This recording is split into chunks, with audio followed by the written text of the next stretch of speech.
Good evening. Well, the holidays may be over, but the spirit of giving isn't done quite yet for this area.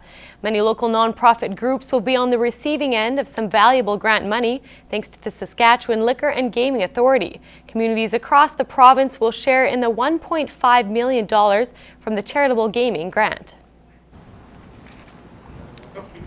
Licensed organizations receive 25% of the money they raise from the events such as bingos, raffles, and poker tournaments. That $1.5 million is spread across just over 700 different communities across the province too. Groups in Lloydminster will be receiving nearly $20,000 for their work this quarter. Top earners include Big Brothers Big Sisters, the Meridian Youth Soccer Association, and the Lloydminster Lions Club. So depending on the amount of net revenue brought in by the activity that's held will determine what the 25% that goes back to each of those organizations that held activities.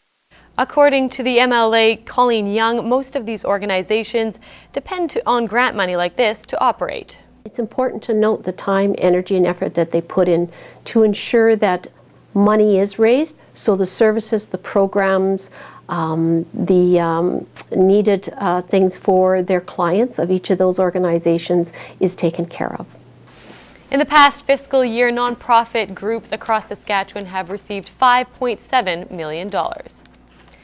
As the new Director of Education, Todd Robinson has had a whirlwind year. From a brand new school opening to the success of a long-held program, Jeremy Thompson talks to him about his experiences since the school opened in the fall. So it is your first year as Education Director in the Public School Division. Tell me about how things are going so far. Well, it's been a great start. It's been wonderful to meet the community and have a chance to serve our students and our families within Lloydminster. Getting College Park School opened up a few weeks back was a huge success for us and something that we were trying to accomplish before we arrived at the Christmas break. And it's been a busy start, but a very successful start, and I couldn't be happier with where we're at as a system. With that school, though, there was a little bit of a delay opening. What happened there?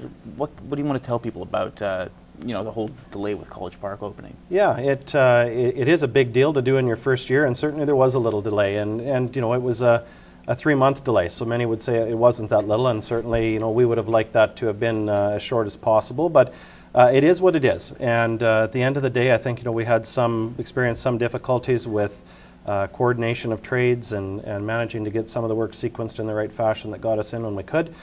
It's going to be a centerpiece for our school, for our community, and for our city for years to come, and Lloyd Public couldn't be happier with where we're at.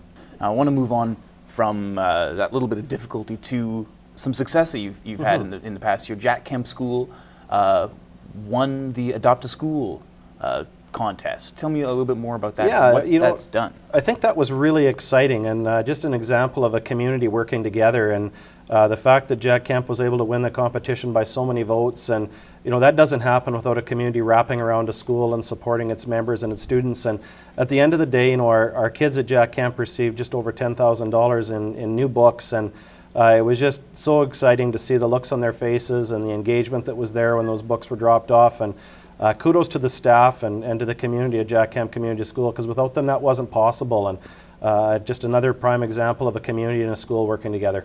I understand that you have some provincial championships that are going to be held at Lloyd Comp High School in the upcoming year. Yeah, we are actually. We just held one at the end of November, which was super exciting.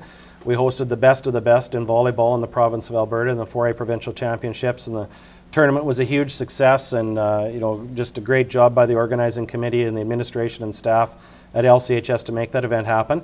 And we're coming off the heels of that and moving into a curling championship for provincials in March, and then also going to be co-hosting the badminton provincial championships in May. With the rest of the school year coming up, what are you excited about? Tell me about something that gets you going to work every day that's exciting. Well, you know what I'm excited about? I'm excited about the students that we serve in Lloyd Public and the things that they do every day to make our community a little better than it was the day before. We have a great school community. We're in a great city, and I couldn't be prouder of them. Excellent. Todd Robinson, thank you very much for coming in and talking with me today. Excellent. Thank you.